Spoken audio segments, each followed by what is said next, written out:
قائم کے دم سے آج بھی قائم ہے کربلا، کربلا، کربلا، کربلا، کربلا، کربلا، کربلا، کربلا، کربلا، ہاں قائم ہے، قائم ہے، قائم ہے، قائم ہے کربلا، کربلا قائم ہے، قائم ہے کربلا، کربلا قائم ہے، کربلا قائم ہے۔ اعوذ باللہ من الشیطان الرجیم، بسم اللہ الرحمن الرحیم۔ پناہ مانگتا ہوں اللہ کی شیطان مردود سے۔ شروع کرتا ہوں اللہ کے نام سے جو بڑا مہربان اور مسلسل رحم کرنے والا ہے۔ قائم ٹی وی کینیڈا سے آپ کا میزبان اقبال حیدر ندیم حاضر خدمت اور سلام عرض کرتا ہے۔ پاک ہے وہ ذات جو بے طلب عطا کرتا ہے، جو بے حساب دیتا ہے، جس کی عطا کو کوئی روک سکتا نہیں، جس کے فیصلے کو کوئی ٹوک سکتا نہیں۔ اے رب ذوالجلال، تیری عزت و جلال کی قسم، تو لائق عبادت ہے، ہم کرنا تیری بڑی سعادت ہے۔ ناظرین کرام، آج 28 صفر ہے، تاریخ انسانیت کا آنکھ اشک بار تھی۔ حضور کی آنکھ بند ہوتے ہی خاتون جنت جناب فاطمہ زہرا سلام اللہ علیہ پر ظلم و ستم کے پہاڑ ٹوٹ پڑے۔ اپنے غم فاطمہ اب کس کو سنائے بابا، درد جو بات تیرے میں نے اٹھائے بابا۔ 28 صفر سن 50 ہجری میں شبیہ پیغمبر حضرت امام حسن علیہ السلام کو زہر دے کر شہید کر دیا گیا۔ پیکاں برس رہے ہیں تابوت پر حسن کے، امت مٹا رہی ہے آثار پنجتن کے۔ ایک بیٹے کے جنازے پر تیر برسے اور دوسرے بیٹے کا جنازہ تیروں پر تھا۔ ناظرین کرام، قائم ٹی وی نے اسی دن کی مناسبت سے آج ایک مجلس عزا کا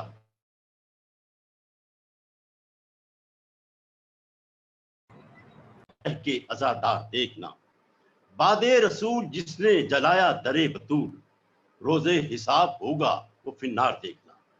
میں گزارش کروں گا جناب کاشف زیدی اور ان کے ساتھیوں سے کہ وہ سود السلام اور مرثیہ پیش فرمائیں۔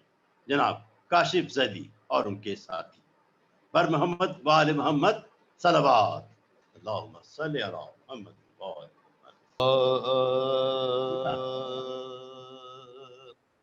حسن کی صلح میں یوں کربلا جلوہ دکھاتی ہے۔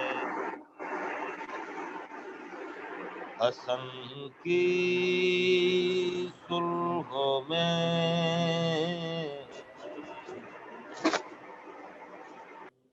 یوں کربلا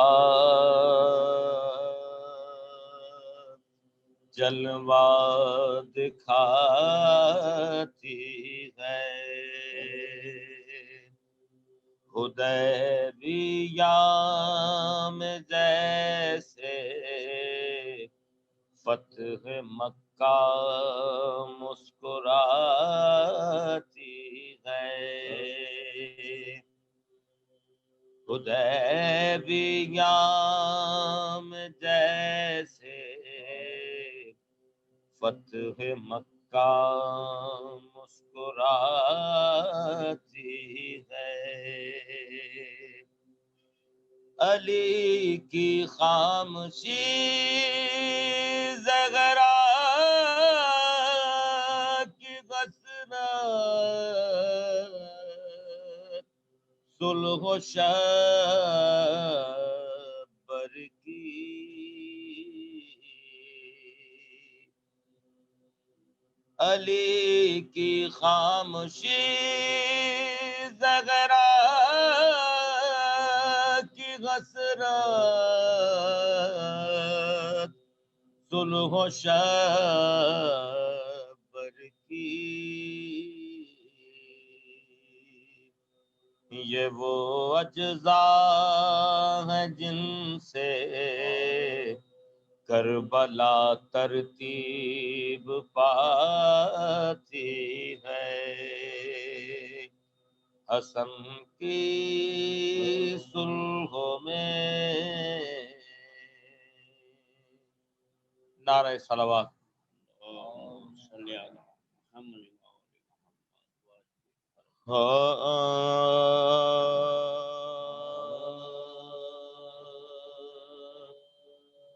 ٹھکرا کے تخت چل دیجئے اس باک پر کے ساتھ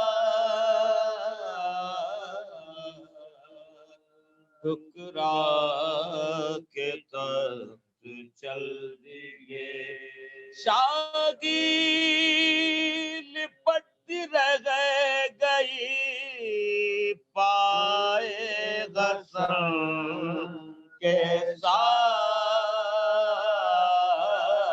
ساتھ ٹھکرا کے تخت چل دیے لوگوں امیر شام کو جا اور حسن کو جا لوگوں امیر شام کو جا اور حسن کو جا بت کا مقابلہ نہ کرو بت شکن کے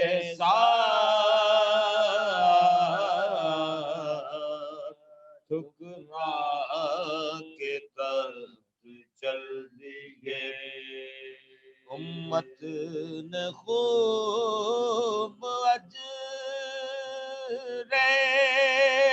رسالت ادا کیا امت نے خوب اجر رسالت ادا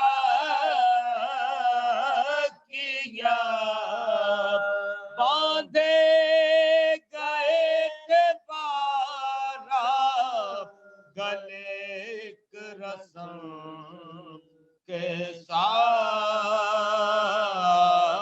ساتھ ٹھکرا کے تخت چل دیے اسلام کی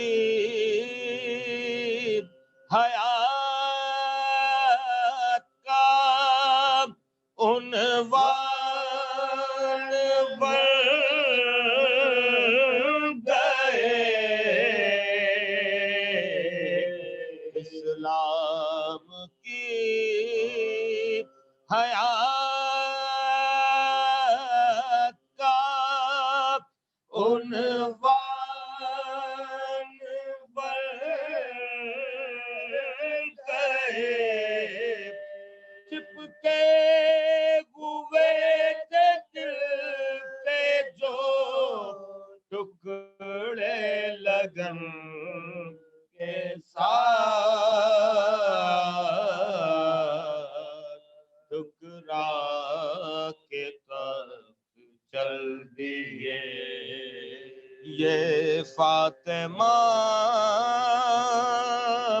کے راج دولاروں سے پوچھ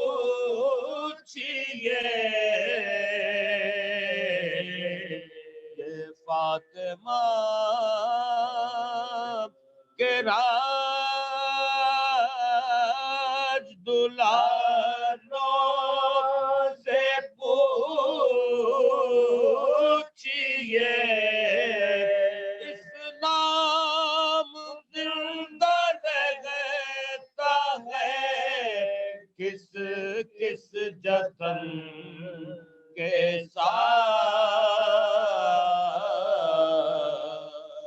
ٹھکرا کے تخت چل دیے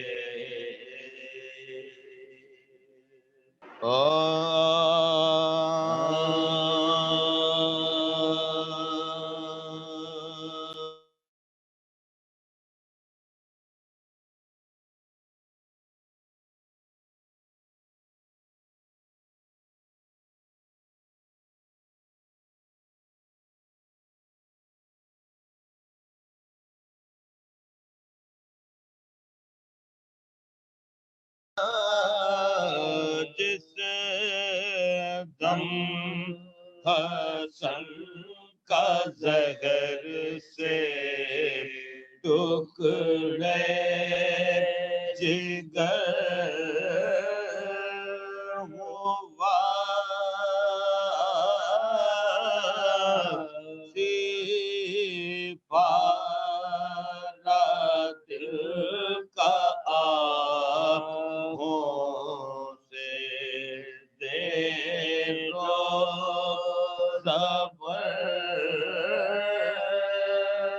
ہوا سم کا جو روح پاک پاک ظاہر اثر ہوا حال اس امام پاک کا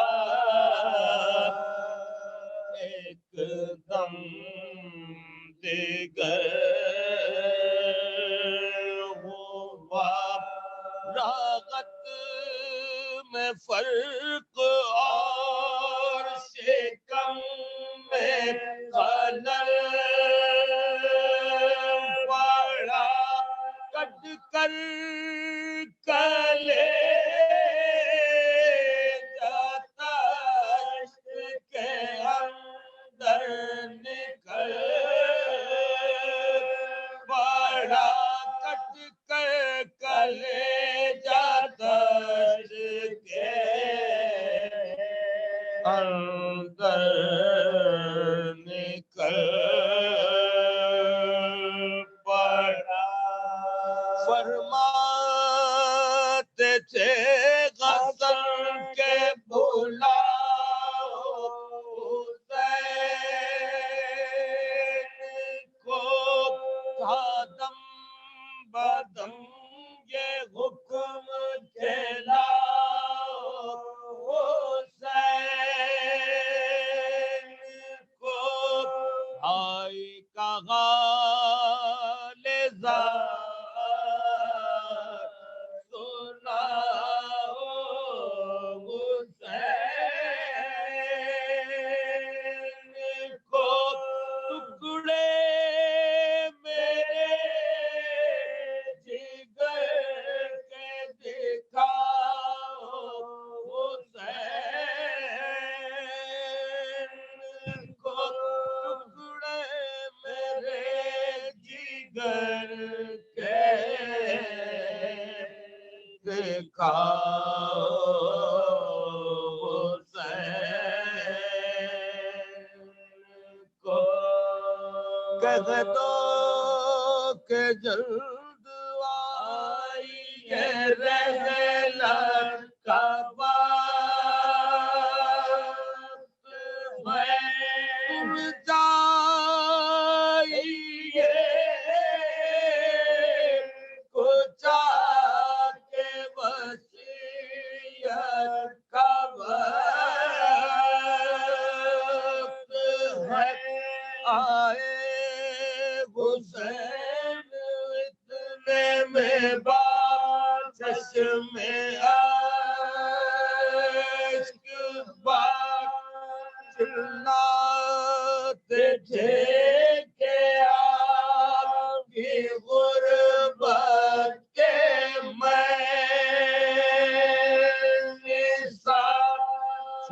پر گلے کو چوم کے کہتے تھے بار بار میں تم پسند میرے نانا کی یادگار تم پسند میرے نانا کی یادگار مجھ سے زیادہ ظلم و ستم تم پاؤیں گے ہم قبر میں تمہاری مصیبت پر روئیں گے بھیا تمہاری گود میں نکلے گا میرا دم تم دو گے ہم کو غسل و کفن جب مریں گے ہم ہوگا تمہارے پاس نہ کوئی بجز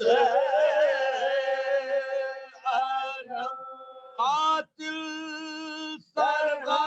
سرغان ہوئے گا یا خنجر شب تو بعد مرگ بھی راحت سے سوئے گا لاشا تمہارا گھوڑوں سے پامال ہوئے گا برپا تھا غیل بیت پیمبر میں شور و شین بہنے پچھاڑ خواب کھاتی تھی کہ سینے پغات مانگے چلاتے تھے حسین اب اٹھ گیا زمانے سے ہم بے قصوں کا چین اب اٹھ گیا زمانے سے ہم بے قصوں کا چین بازو ہمارا ٹوٹ گیا مصیبت باپا سے چھوٹ گیا مصیبت باپا ہم سے چھوٹ گیا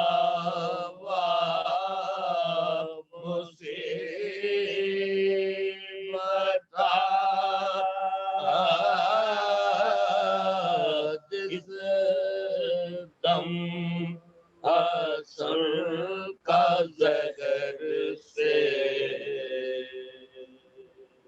یہ تھے جناب کاشف زیدی اور ان کے ساتھی سعود اسلام اور مرثیہ پیش فرما رہی تھی. اشعار کی مجھ پر جو ہے برسات مسلسل ہیں فاطمہ زہرا کی عنایات مسلسل اتنا ہی ابھرتا گیا ذکر شہ والا یہ ناکے دباتے رہے کم سات مسلسل۔ اور اب اس ملک کے ممتاز شاعر ولائے جناب سہیل شاہ صاحب اپنا کلام پیش فرمائیں گے۔ جناب سہیل شاہ صاحب۔ بار دیگر بآواز بلند صلوات اللہم صلی علی محمد و آل محمد۔ زبان ملی ہے مجھے مدحت حسن کے لیے، زبان ملی ہے مجھے مدحت حسن کے لیے، شرف یہ قوم تو نہیں ہے میرے دخن کے لیے، شرف یہ قوم تو نہیں ہے میرے دفن کے لیے، زبان ملی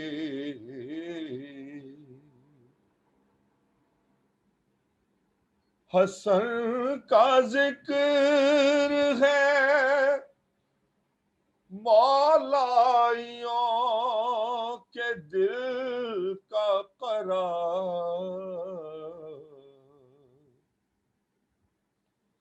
حسن کا ذکر ہے مولائیوں کے دل کا قرار، یہ ذکر قلب منافق میں ہے چبھن کے لیے، یہ ذکر قلب منافق میں ہے چبھن کے لیے، زبان ملی ہے مجھے مدحت حسن کے لیے، خدا نے بنتے پیغمبر کے گھر بشکل حسن جواب بھیجا ہے اب ترک تانا زن کے لیے، جواب بھیجا ہے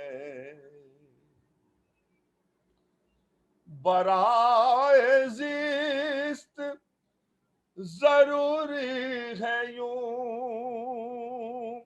ولائے حسن،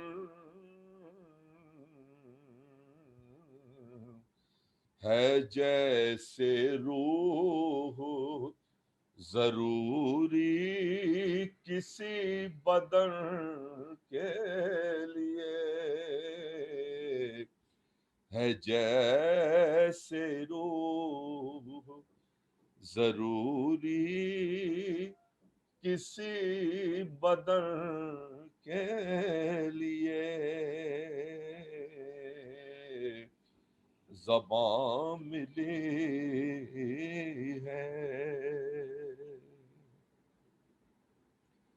علی علی کا وظیفہ ہو لب پہ وقت سفر، یہ ایک نسخہ اکسیر ہے تھکن کے لیے یہ ایک نسخہ جہاں حسین کے لاشے کو مل سکا نہ کفن،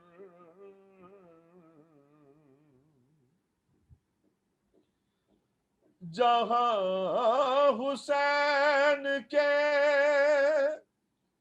لاشے کو مل سکا نہ کفن، وہاں کی خاک تبرک ہے اب کفن کے لیے، وہاں کی خاک تبرک ہے اب کفن کے لیے، زباں ملی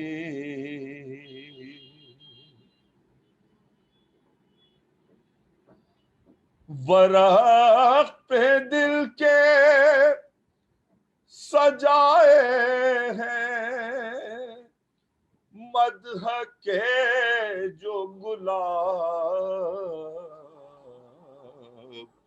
سہیل شاہ نے گلدستہ سخن کے لیے،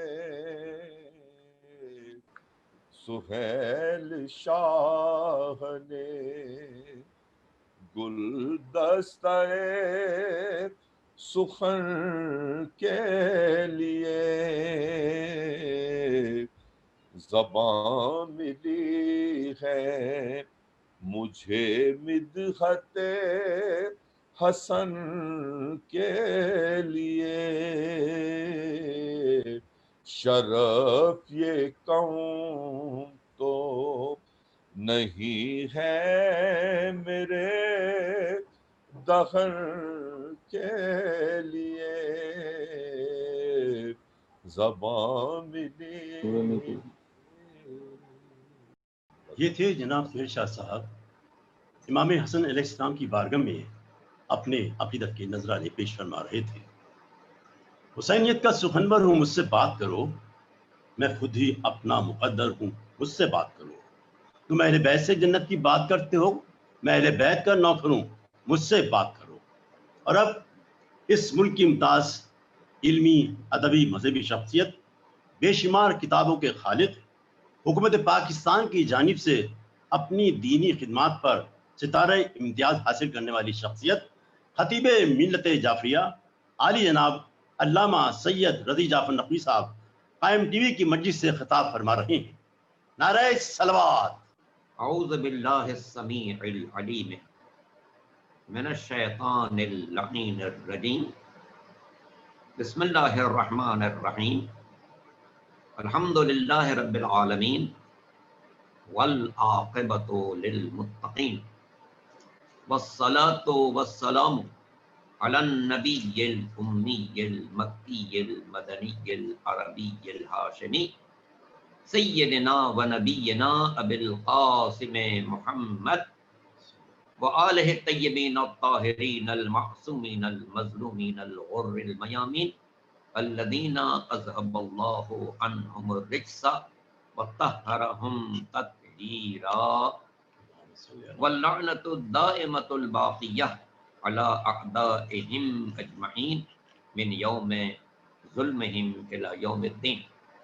اما بعد فقد قال اللہ سبحانہ وتعالی فی محکم کتابہ الکریم وقولہ الحق، بسم اللہ الرحمن الرحیم، الذین یتبعون الرسول النبی الامی الذی یجدونہ مکتوبا عندہم فی التوراۃ والانجیل یأمرہم بالمعروف وینہاہم عن المنکر ویحل لہم الطیبات ویحرم علیہم الخبائث ویضع عنہم اسرہم والاغلال التی کانت علیہم فالذین آمنوا بہ فعزروه ونصروه واتبعوا النور الذي انزل معه اولئک هم المفلحون. صلوات بر محمد.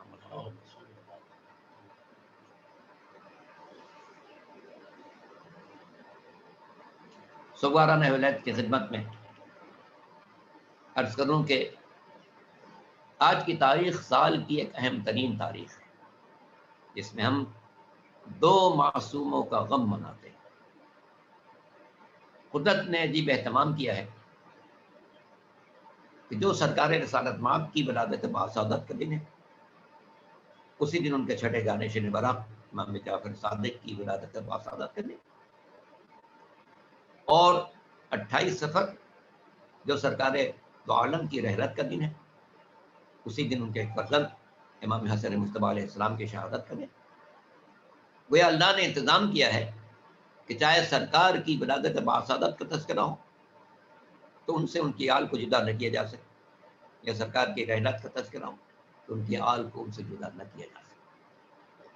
کہ 28 صفر کو جس طرح سرکار دو عالم سن 11 ہجری میں اس دار فانی سے عالم جاویدانی کی طرف تشریف لے گئے، اسی طرح 28 صفر سن 50 ہجری کو جمانان جنت کے سردار حضرت امام حسن مصطفیٰ علیہ السلام درجہ شہادت پر فائز ہوئے. یہ تاریخ وہ ہے جو ایک اور پہلو سے اگر آپ غور کریں ایک منفرد تاریخ ہے. ایام اعظم میں ہم لوگ سرکار سید الشہداء کا پرسہ ان کی والدہ کو دیتے ہیں، ان کے نانا کو دیتے ہیں، ان کے بابا کو دیتے ہیں، ان کے بھائی کو دیتے ہیں. مگر یہ وہ تاریخ ہے جس میں ہم جناب سیدہ کو ان کے باپ کا بھی پرسہ دیں گے، ان کے بیٹے کا بھی پرسہ دیں گے. اور اس لحاظ سے یہ اندوناک ترین تاریخ ہے شہزادی عالم پر. مصائب کا آغاز اسی تاریخ سے ہوا سن 11 ہجری میں سرکار دو عالم کے کہنے سے. قرآن مجید کی اس آیت کی تلاوت کی میں نے سعادت حاصل کی، وہ سورہ مبارکہ اعراف کی آیت نمبر 157 ہے. سورہ اعراف قرآن مجید کا 7واں سورہ ہے اور 9 پارے میں یہ آیت ہے، جس میں ہم کہہ سکتے ہیں کہ سرکار دو عالم خاتم الانبیاء حضرت محمد مصطفیٰ صلی اللہ علیہ وسلم کے پورے مشن کا اور ان کے پورے دین کا ایک خلاصہ ایک آیت میں پیش کر دیا گیا. ارشاد ہوتا ہے الذین یتبعون الرسول النبی الامی، وہ لوگ جو اتباع کرتے ہیں اس رسول کا جو اللہ کے پیغام کو پہنچانے والا ہے، جس نے دنیا کسی انسان سے وہ تعلیم نہیں حاصل کی.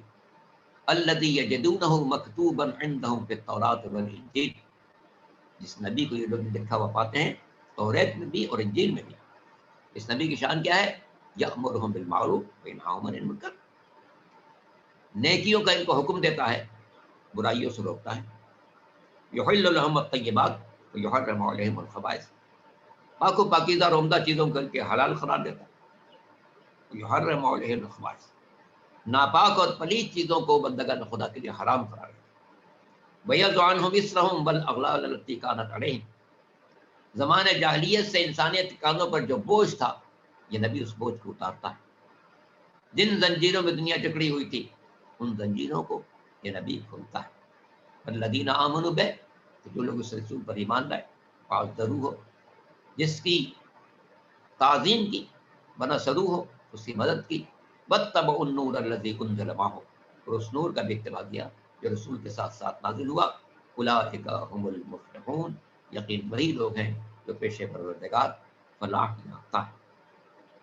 تو آیت میں رسول کے اتباع کا بھی تذکرہ ہے اور اس نور کے بھی اتباع کا تذکرہ ہے جو رسول کے ساتھ نازل ہوا. اور کون نہیں جانتا کہ سرکار دو عالم کی ساری اولاد ان کے نور ہی کا ایک حصہ ہے.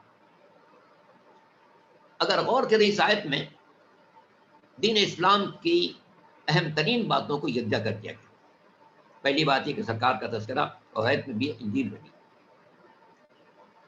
اگر قرآن کے نزول کے وقت توریت اور انجیل میں حضور کا واضح تذکرہ موجود نہ ہوتا تو یہود و نصارہ احتجاج کر سکتے تھے. ان کا احتجاج تاریخ میں محفوظ ہے. جناب آپ قرآن کہتا ہے کہ آپ کا تذکرہ توریت و انجیل میں، ہمارے تو اس سے کوئی تذکرہ نہیں. لیکن کسی کی طرف سے صدائے احتجاج بلند نہ ہونا اس بات کی علامت ہے تو اس وقت تک توریت و انجیل میں حضور کا تذکرہ واضح طور پر موجود تھا. بات کی تحریفات نے بہت سی چیزیں مٹا دی، مگر آج بھی بہت سی چیزیں موجود ہیں. توریت پڑھنے والوں کو بھی مل جاتی ہیں اور انجیل کا مطالعہ کرنے والوں کو بھی مل جاتی ہیں. حضور کی خصوصیت بیان کی گئی، النبی الامی، وہ نبی جو امی ہے. ہمارے بڑے بھائی نہ جانے کیوں لفظ امی کو ایک غلط معنی میں استعمال کرتے ہیں. حالانکہ سب جانتے ہیں کہ مکے کا نام ام القریٰ ہے، یعنی سرکار دو عالم مکے سے تعلق رکھتے ہیں، اس لیے ان کو امی کہا گیا. ام القریٰ میں پیدا ہوا امی ہے. اگر اس کا یہ مطلب بھی دیا جائے کہ جیسے ماں کے پیٹ سے آئے تھے ویسی ہیں، یعنی ماں، امی جیسے ماں کے پیٹ سے آئے، تو اگر یہ بھی مطلب دیا جائے تو حضور کی شان کے خلاف اس میں کوئی بات نہیں. گویا قرآن دنیا کو بتا رہا ہے، اے بندگان خدا دیکھو نبی کے کمالات دیکھو، اس کی صفات دیکھو، حسن اخلاق دیکھو، لوگوں کے ساتھ اس کے معاملات دیکھو، اس کی عبادتیں دیکھو، اس کی ارادتیں دیکھو، اس کی صداقت دیکھو، اس کی امانت دیکھو. یہ تمام صفات جو تمہیں اس ذات میں نظر آ رہی ہیں یہ کسی اور سے نہیں حاصل کی ہیں، امی اپنی ماں کے پیٹ سے لے کر آیا ہے. جو کمالات تم ان کے آج دیکھ رہے ہو دنیا والے کہیں اور سے حاصل کرتے ہیں، مگر یہ وہ ذات ہے کہ جو اپنے سارے کمالات اپنی ماں کے شکم سے لے کر آئے. ہمارے نزدیک امی میں بھی، لفظ امی میں بھی پیغمبر کی شان کے خلاف کوئی بات نہیں ہے، بلکہ شان کے مطابق بات ہے کہ جس طرح سارے کمالات تم ذات پیغمبر میں دیکھ رہے ہو یہ پیغمبر نے کسی اور سے حاصل نہیں کیے ہیں بلکہ ماں کے شکم سے لے کر آئے ہیں. اللہ نے سجایا ہی ایسا ہے، بنائے ہی ایسا ہے. اور پھر ایک بات پر اور غور کیجیے گا، پیغمبر اللہ کی طرف سے 1,24,000 انبیاء آئے جیسا کہ سب جانتے ہیں، مگر ان میں اللہ کا محبوب ایک ہے اور وہ ہے سرکار دو عالم خاتم الانبیاء حضرت محمد مصطفیٰ صلی اللہ علیہ وسلم. اور امت مسلمہ کے لیے افتخار کی بات ہے کہ جو اللہ کا محبوب ہے وہی ہمارا نبی ہے. اور اللہ نے جسے اپنا محبوب بنایا اس کے قول کو اپنا قول قرار دیا، اس کے عمل کو اپنا عمل قرار دیا. اس نے گفتگو کی تو ارشاد ہوا وما ينطق عن الهوى ان هو الا وحی یوحی، میرا نبی اپنے خواہش سے تو کوئی بات نہیں کرتا، وہ تو وحی الہی کی ترجمانی کرتا ہے. اور نبی کے عمل کے ارشاد ہوا وما رمیت اذ رمیت ولکن اللہ رمی، میرا حبیب کو کنکر جو آپ نے پھینکا تھا در حقیقت آپ نے نہیں پھینکا تھا بلکہ اللہ نے پھینکا تھا. تو نبی کا قول بھی اللہ کا فرمان ہے، نبی کا عمل بھی در حقیقت اللہ کا عمل. اب اگر نبی اپنے ہاتھوں پر کسی کو اٹھا رہے ہیں تو ہاتھ تو پیغمبر کے ہیں مگر بلندی اللہ عطا کر رہا ہے. اور اگر غدیر کے موقع پر پیغمبر کی زبان بھی کام کر رہی ہے، پیغمبر کے ہاتھ بھی کام کر رہے ہیں، زبان سے ولایت علی کا اعلان ہو رہا ہے، ہاتھوں سے علی کو اٹھا رہے ہیں، تو دنیا کو سمجھ لینا چاہیے کہ اگرچہ ولایت علی کا اعلان پیغمبر کی زبان سے، مگر پیغمبر کے زبان سے جو حرف نکلتا ہے وہ وہی کے اشارے کے مطابق ہوتا ہے. لہٰذا ولایت امیر المومنین کا اعلان زبان پیغمبر کی ہے، فرمان پروردگار کا ہے، اور جو فرمان پروردگار کا ہے اسے قیامت تک مٹایا نہیں جا سکتا. اور پیغمبر نے اپنے ہاتھوں پر اٹھا کر علی کو بتایا کہ دیکھو ہاتھ میرے ہیں، بلندی اللہ عطا کر رہا ہے، تو جسے اللہ بلند کر دے اس کی بلندی کو مٹا کون سکتا ہے. اسی لیے شاعر نے کہا فراز دار سے میسم بیان دیتے ہیں، رہے گا ذکر علی ہم زبان دیتے ہیں.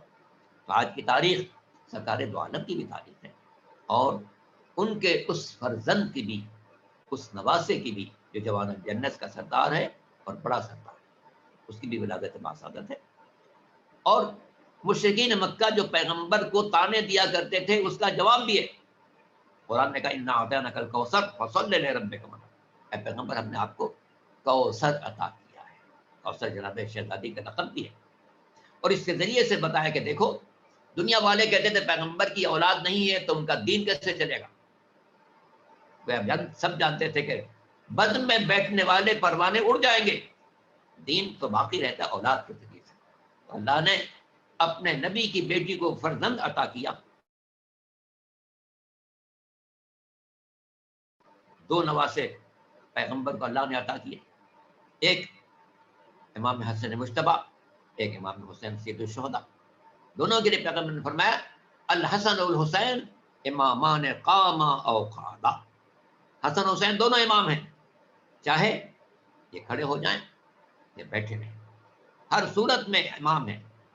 امام حسن علیہ السلام کی زندگی کے واقعات بہت ہیں، دو باتیں آپ کی خدمت میں پہنچانا چاہوں۔ ایک شخص آیا، اس نے کہا فرزند رسول گناہ تو ہو ہی جاتا ہے۔ حالانکہ گناہ ہوتا نہیں ہے، انسان خود کرتا ہے، خود بخود کوئی گناہ کیسے ہو جائے گا؟ ہماری آنکھیں خیانت نہ کریں، ہماری زبان سے غلط الفاظ نہ نکلیں، ہمارے کانوں پر کسی کی غیبت بہتان نہ پہنچے، ہمارے ہاتھ کسی پر ظلم نہ ڈھائیں، ہمارے پیر کسی غلط جگہ نہ جائیں۔ یہ گناہ خود بخود تھوڑے ہوتے ہیں، ہم خود کرتے ہیں۔ اس نے کہا مولا گناہ تو ہو ہی جائے۔ امام نے فرمایا 5 باتیں اپنے اختیار میں لے لو، پھر جو چاہو گناہ کرو۔ خوش ہو گیا، گناہ کا سرٹیفکیٹ مل رہا ہے۔ سرٹیفکیٹ میں کون دے رہا ہے؟ جوانان جنت کا بڑا سردار، 2 سردار ہیں، ایک امام حسن ہے، ایک امام حسین ہے۔ بڑے سردار تو امام حسن بہت خوش ہوا کہ چلو بڑا اچھا سرٹیفکیٹ مل رہا ہے۔ اس کس سے مل رہا ہے؟ جوانان جنت کے بڑے سردار سے مل رہا ہے۔ اب اس سرٹیفکیٹ کو کوئی رد تو کر نہیں سکتا، لہٰذا میں جو بھی ممکن ہوگا میں کروں گا تاکہ میں یہ سرٹیفکیٹ حاصل کر لوں، پھر ساری زندگی گناہ کی چھٹی مجھے ملے۔ ہاں فرزند رسول فرمائیے وہ 5 باتیں کون سی؟ اپنے ذہن میں سے سوچا کہ 5 بات کتنے بھی سخت کام ہو گئے میں کر ڈالوں۔ امام نے کہا دیکھو 5 باتیں جن کو تم اپنے اختیار میں لے لو، پھر گناہ کی پوری آزادی ہے۔ پہلی بات یہ ہے جس زمین پر رہتے ہو اسے چھوڑ دو، کسی ایسی زمین پر جا کر رہو جس سے اللہ نے نہ پیدا کیا ہو، جو چاہو گناہ کرنا، کہ اللہ کی زمین ہی نہیں ہو۔ دوسری بات، جو ہوا اللہ نے چلائی ہے اس میں سانس مت لو، اسے ایسے ہوا میں سانس لو جس اللہ نے نہ چلائی، تو تمہیں آزادی ہوگی، جیسے چاہو گناہ کرنا۔ تیسری بات، جو رزق اللہ نے پیدا کیا ہے وہ مت کھاؤ، ویسا رزق کھاؤ جو اللہ نے پیدا نہ کیا ہو، پھر تم پوری آزادی سے جو چاہو گناہ کرو۔ چوتھی بات، جب فرشتے موت آئے اور کہے کہ چلو، کہہ دینا مجھے تو نہیں جانا ہے، میں تو یہیں رہوں گا، پھر جو چاہو گناہ کرنا۔ پانچویں بات، جب فرشتے عذاب تمہیں جکڑ کر جہنم کی طرف جانے لگے تو اکڑ جانا کہ نہیں میں تو نہیں جا رہا ہوں۔ اس سے یہ 5 باتیں سنی، کہنے والا اس میں سے میں کون سی بات کر سکتا ہوں؟ جس زمین پر جاؤں گا اللہ کی پیدا کرنا، جس ہوا میں سانس لوں گا اللہ کی پیدا کرنا، جس رزق کو کھاؤں گا وہ سب اللہ کا پیدا کرنا۔ نہ فرشتے موت کو روک سکتا ہوں، نہ فرشتے عذاب کو ٹال سکتا ہوں۔ امام نے فرمایا شخص تجھے شرم نہیں آتی، رہتا اللہ کے گھر میں ہے، سانس دیتا اللہ کے چلائی ہواؤں میں، رزق وہ کھاتا جو اللہ نے پیدا کیا، بے بس اتنا ہے کہ نہ فرشتے موت کو روک سکتا ہے نہ فرشتے عذاب کو ٹال سکتا ہے، تو گناہ کیوں کرتا ہے؟ گناہ سے بچنے کی کوشش کر، اس لیے کہ گناہ ہوتا نہیں ہے، تو خود کرتا ہے، نہ کرے کبھی نہیں ہوگا۔ اپنے آپ کو پابند کر لے کہ میں اللہ گناہ نہیں کروں۔ کوئی انسان گناہ پر مجبور نہیں ہے، قطعاً مجبور نہیں ہے۔ مجبوری کا مطلب انسان کا اختیار باقی نہ رہے۔ میرے سینے پر کوئی پستول رکھ دے کہ یہ گھونٹ پی لو ورنہ ہم شوٹ کر دیں، ہمارے گلے پر خنجر رکھ دے یہ لقمہ کھا لو ورنہ ہم گلا کاٹ دیں، یہ ہے مجبوری۔ جان بچانا واجب تو میری واجب میں ضروری ہوگا کہ جو وہ مطالبہ کرنے میں اس کو پورا کروں۔ تو یہ ہے مجبوری کہ جب انسان کا اختیار باقی نہ رہے، ہم اپنے گناہوں کے بارے میں سوچیں کس گناہ پر ہم واقعاً مجبور ہیں، کہ ہمارا کوئی اختیار ہی نہیں ہے کہ ہم تو گناہ کریں، تو نظر آئے گا کہ نہیں کوئی گناہ ایسا نہیں ہے جس پر ہم مجبور ہوں۔ یہ نفس کی شرارت ہے اور شیطان کی ترغیب جو ہمارے دل میں وسوسہ ڈالتا رہتا ہے، دلوں میں وسوسہ ڈالتا رہتا ہے، یہ گناہ کر لو، یہ رشوت لے لو، یہ ذخیرہ دوزی کر لو، یہ چکر بازیاں کر لو، تمہارا گھر بھر جائے گا۔ نفس کی شرارت ہے، ورنہ کوئی انسان گناہ پر مجبور نہیں ہے۔ مجبوری وہی ہے جس میں انسان کا اختیار باقی نہ رہے، تو کوئی ہماری زندگی میں ایسا گناہ نہیں ہے جس میں ہمارا اختیار باقی نہ ہو۔ ایک روایت اور امام کی پیش کرو آپ کی خدمت میں، جس سے اندازہ ہو کہ عالم طفلی میں بھی آل محمد لوح محفوظ کا مطالعہ، جیسا کہ حدیث بھی ہے، سرکار دو عالم حضرت محمد مصطفیٰ صلی اللہ علیہ وسلم کا ارشاد بھی ہے کہ ہمارے بچے عالم طفلی میں لوح محفوظ کا مطالعہ۔ آپ جانتے ہیں کہ امام حسن مجتبیٰ کی ولادت باسعادت 15ویں رمضان المبارک سن 3 ہجری اور سرکار دو عالم کی رحلت 28 صفر سن 11 ہجری، یعنی پیغمبر کی رحلت کے وقت بھی امام حسن کی عمر 7.5 سال تھی۔ تب جب میں واقعہ بیان کرنے والا ہوں وہ چونکہ پیغمبر کی حیات طیبہ کا ہے، اس لیے اس وقت امام حسن کی عمر 6 یا 7 سال نہیں۔ پیغمبر اپنے ساتھیوں کے ساتھ ایک باغ میں بیٹھے تھے، کافی مجمع تھا، پیغمبر کو خطبہ و نصیحت فرما رہے تھے۔ اتنے میں دور سے ایک دیہاتی آیا، ڈائریکٹ نام لیا، ہے نا کہاں ہے؟ تو جو لوگ بیٹھے ہوئے تھے بس میں ان کو بڑا غصہ آیا، پیغمبر سے کہا کہ ہم جائیں، اس کا دماغ درست کریں، اس کو بات کرنے کی تمیز نہیں ہے کہ اللہ کے رسول کو بھی مخاطب کیا جائے۔ پیغمبر نے کہا کہ نہیں، تم ٹھہرو۔ اس نے پھر آواز دی، اے نا وہ کہاں ہے؟ نام لے کر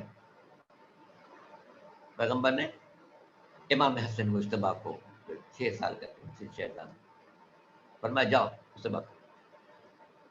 امام گئے اس کے پاس، اس نے دیکھا ہے کم سے شہزادہ آ رہا مجھ سے بات کرنا، کہنا میں تم سے کیا بات کروں، میں تو بزرگ سے بات کرنا ہے، یعنی میں ان کا نواسا آیا ہوں، اس سے بات کرنا، نہیں میں تمہارے نانا سے بات کروں۔ امام نے فرمایا پہلے مجھ سے بات کر لو، پھر ضرورت محسوس کرو تو نانا سے بات کرو۔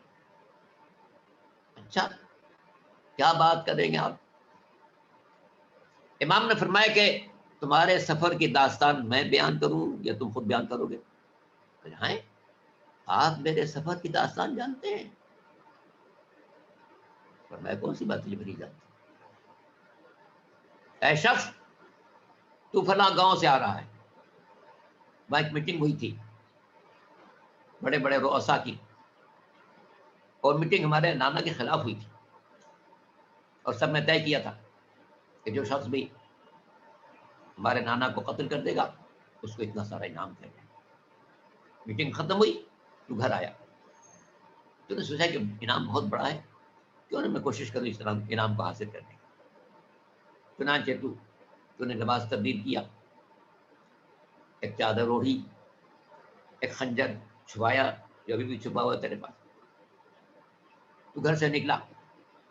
تھوڑی دیر کے بعد گھر چمک شروع ہوئی، تو نے سوچا کہ بھائی اگر بارش ہو گئی تو سفر مشکل ہو جائے، مگر پیسے کی لالچ ایسی تھی کہ چلتا رہا، یہاں تک کہ تیز بارش شروع ہوئی۔ تو تو فلاں جگہ صاحبان کے نیچے کھڑا ہو گیا، بارش کے رکنے کا انتظار کرتا تھا، یہاں تک کہ جب بارش شروع کی تو پھر چلا۔ بجلی چمکنا شروع ہوئی تو پھر خوف زدہ ہو گیا، مگر پیسے کی لالچ ایسی تھی کہ تو چلتا رہا، یہاں تک کہ تیرا پیر ایک جگہ پانی میں اتنا ڈوب گیا کہ تیری پنڈی پر زخم آ گئے، میں بھی ابھی تجھے وہ زخم دکھا سکتا ہوں۔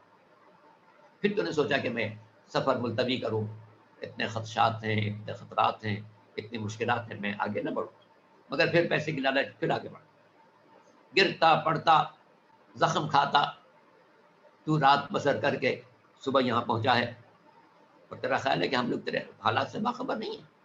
وہ جو خنجر تو نے چھپا رکھا جس کے ذریعے تو میرے نانا کا خاتمہ کرنا چاہتا ہے، کیا تو نہیں جانتا جس نے ان کو نبی بنایا ہے وہی ان کی حفاظت کرنے والا ہے؟ جب امام نے اس کی پوری روداد سفر یوں بیان کر دی جیسے خود شریک رہے ہوں، تو اس نے اپنا خنجر پھینکا اور رسول کے قدموں پر سر رکھ گیا اور کہا کہ یقیناً جس کا نواسا اس طریقے سے آسمانوں سے خبر پیش کر رہا ہے وہ نانا کیسا ہوگا۔ اس نے کہا اشہد ان لا الہ الا اللہ اشہد ان محمد رسول اللہ، میں گواہی دیتا کہ اللہ کے علاوہ کوئی معبود نہیں ہے اور محمد اللہ کے رسول ہیں۔ اس موقع پر پیغمبر اسلام نے اپنے ان ساتھیوں کو جو جانا چاہتے تھے اس کا مقابلہ کرنے کے لیے، اس کو سزا دینے کے لیے پوچھا، بتاؤ وہ عمل بہتر تھا جو تم کرنا چاہتے تھے یا وہ جواب بہتر تھا جو میرے نواسے نے ایک انسان کو قتل ہونے سے بچا بھی لیا اور اس کو دین راستے پر ڈھال بھی کیا، اور اس طریقے سے اس کے سامنے پوری تصویر پیش کر دی جیسے خود سفر میں شریک رہے۔ تو یہ امام کے بچپنے کا زمانہ ہے جس میں 6-7 سال سے زیادہ کا سن نہیں ہو سکتا، مگر کس طریقے سے آپ اس کی پوری روداد سفر بیان کریں۔ حقیقت یہ کہ ائمہ ہمارے ظاہر کو بھی جانتے ہیں، ہمارے باطن کو بھی جانتے ہیں۔ ہمیں اپنے افکار میں ہوشیار رہنا چاہیے، جو ایسی بات ہم نہ سوچیں جو امام وقت کو پسند نہ ہو، کوئی عمل ایسا نہ کرے جو امام وقت کو پسند نہ ہو۔ ہم اپنی آنکھوں کے بارے میں خیانت نہ کریں، اپنی زبان سے غلط الفاظ نہ نکالیں، اپنی سماعت کو مجروح نہ کریں، اپنے ہاتھوں سے کسی پر ظلم نہ ڈھائیں، پیروں سے غلط جگہ چل کر نہ جائیں، تاکہ کل ہمیں امام کے سامنے شرمندگی نہ ہو کہ ہمارا چاہنے والا ایسے کام کر رہا ہے۔ خصوصاً امام عصر حضرت قائم عالم محمد امام زمان عجت اللہ فرجہ شریف کے بارے میں کنفرم روایات موجود ہیں کہ ہمارے اعمال امام کی خدمت میں پیش کیے جاتے ہیں، امام ہماری اچھائیاں دیکھتے ہیں، خوش ہوتے ہیں، دعا دیتے ہیں، ہماری کوتاہیاں دیکھتے ہیں، گریہ فرماتے ہیں، گریہ فرماتے ہیں کہ افسوس ہماری غیبت میں لوگوں نے ہمیں بلا دیا، ان کو ہمارا خیال نہیں رہا۔ تو میرے عزیزو، امام زمانہ کی خدمت میں ہمارے سارے اعمال پیش کیے جا رہے ہیں، تو ہمیں چوکنا رہنا چاہیے، ہوشیار رہنا چاہیے، یاد رہنا چاہیے، کوئی ایسا کام نہ کریں جس سے ہمارے امام کو آنسو بہانا پڑے۔ امام کے آنسو بہانے کے لیے سارے واقعات کافی ہیں۔ آج 28 سفر ہے، سرکار دو عالم خاتم الانبیاء حضرت محمد مصطفیٰ صلی اللہ علیہ وسلم 11 ہجری ہے، بیٹی باپ کے برابر بیٹھی، پیغمبر پرورش کی شدت ہے۔ اسی دوران بھی آیا، اس نے تقبل بات میرے بابا آرام کر رہے ہیں، وہ چلا گیا، دوبارہ پھر آیا، مجھے پیغمبر سے ملاقات کرنا۔ شہزادے نے فرمایا کہ بابا آرام کر، پھر چلا گیا۔ تیسری مرتبہ آیا تو بڑے دردناک لہجے میں اس نے کہا کہ مجھے پیغمبر سے لازماً ملاقات کرنی، ملاقات کے بغیر جا نہیں سکتا۔ شہزادے کا دل پریشان ہوا، یہ کون ہے جو بار بار اس طریقے سے بات کرتا ہے، اور اس دفعہ جو آیا ہے تو میرا دل پریشان ہو رہا ہے۔ اس دوران شہزادی کی آنکھوں سے آنسو کا ایک قطرہ گرا، دخلا رسول پر پہنچا، رسول کی آنکھ کھل گئی، دیکھا بیٹی، پوچھا بیٹی رونے کا کیا سبب ہے؟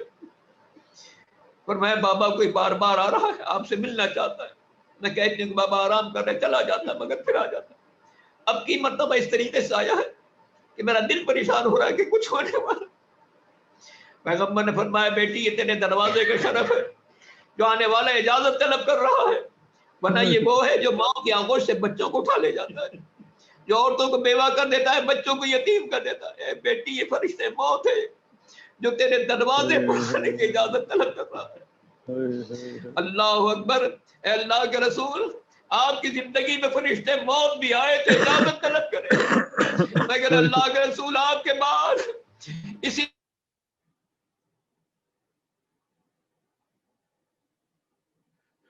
اس گھر میں جو لوگ موجود ان کو باہر نکال دیجئے اور اس گھر کو آگ لگا دیں گے۔ جناب سیدہ نے آنے والوں سے فرمایا اس گھر میں تو میرے بچے حسن و حسین رہتے ہیں، مگر آنے والوں کا جواب یہ ہے کہ چاہے اس گھر کو آگ لگا دیں۔ اللہ اکبر، کیا آنے والے حسن حسین کو نہیں پہچانتے تھے؟ کیا آنے والوں نے منظر نہیں دیکھا تھا کہ پیغمبر مسجد میں خطبہ دے رہے ہیں اور یہ شہزادے مسجد میں داخل ہو گئے؟ پیغمبر نے خطبہ روکا، منبر سے اترے، بچوں کو اٹھایا، اپنے دانوں پر بٹھایا، اور اگر کبھی ایسا ہوا کہ پیغمبر سجدے میں ننھا شہزادہ آیا اور پشت رسول پر بیٹھ گیا تو حکم خدا ہوا میرے حبیب اس وقت تک سجدے سے سر نہ اٹھائیے گا جب تک یہ شہزادہ اپنی مرضی سے اتر نہ جائے۔ پیغمبر نے 70 مرتبہ سبحان ربی العلیٰ و بحمدہ پڑھا، جب تک شہزادہ اتر نہ گیا اس وقت تک پیغمبر نے سجدے سے سر نہ اٹھایا۔ مگر یہی دروازہ ہے، آنے والے کہتے ہیں چاہے کوئی بھی رہتا ہو اس گھر کو آگ لگا دیتے۔ عزیزان محترم، آج کے دور میں بھی اگر کسی شریف کے دروازے پر کچھ لوگ آگ لکڑی لے کر چلے جائیں تو دنیا والے احتجاج کریں گے، ارے کتنے شریف آدمی کے دروازے کو جلانا چاہتے ہو۔ مگر ہائے مدینہ، وہاں کوئی ایسا نہ تھا جو آنے والوں کو بتاتا کہ اس کائنات کا سب سے اشرف دروازہ تو یہی ہے۔ سچ کہا ہے مورخین نے، اگر مدینے میں سیدہ کے دروازے پر آگ لکڑی نہ لائی گئی ہوتی تو کربلا میں زینب کے خیمے نہ جلتے۔ یہ منظر نظر آتا کہ بیویاں جن خیموں میں آگ لگائی جا رہی ہے۔ اجرکم اللہ، آج نانا کا بھی غم ہے، نواسے کا بھی غم ہے۔ آپ جناب سیدہ کو ان کے باپ کا بھی پرسہ دیں گے، ان کی بیٹی ان کے بیٹے کا بھی پرسہ دیں گے۔ آج یہ کی تاریخ سے جب امام حسن مجتبیٰ کے جسم پر زہر کا اثر ہونا جو، اللہ اکبر، جادہ بنت اشرف نے ایسا زہر دیا تھا کہ امام کے جگر کے ٹکڑے گرنا شروع ہوئے، لگن میں مسلسل تشتے لگن میں مسلسل ٹکڑے گر رہے ہیں۔ امام حسن نے بھائی کو بلایا، وصیتیں فرمانا شروع کی۔ جب نہیں وصیت میں فرمایا کہ بھیا میرا زہر، میں زہر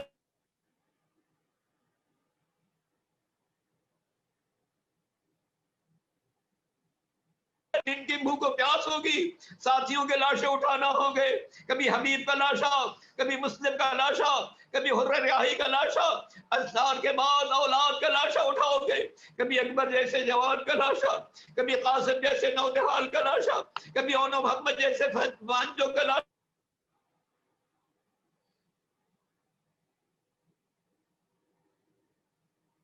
کے بچے کو لے کر آؤ گے۔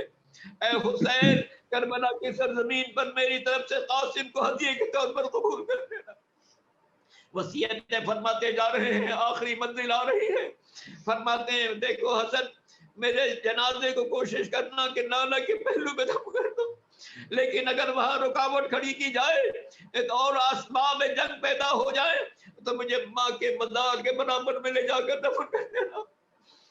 راویوں کا بیان ہے جب شہزادہ دنیا سے رخصت ہوا تو پورے شہر میں سوگ تھا، واہ اماما، واہ حسنا۔ دیواروں پر سیاہ چادریں لگا دی گئی، لوگ سیاہ علم لے کر باہر نکلے۔ امام حسن نے مجتبیٰ علیہ السلام کے کفن دفن کے موقع پر لاکھوں کا مجمع تو جو شریک تھا، امام حسین نے اپنے بھائی کے جنازے کو لے کر چلے قبر رسول کی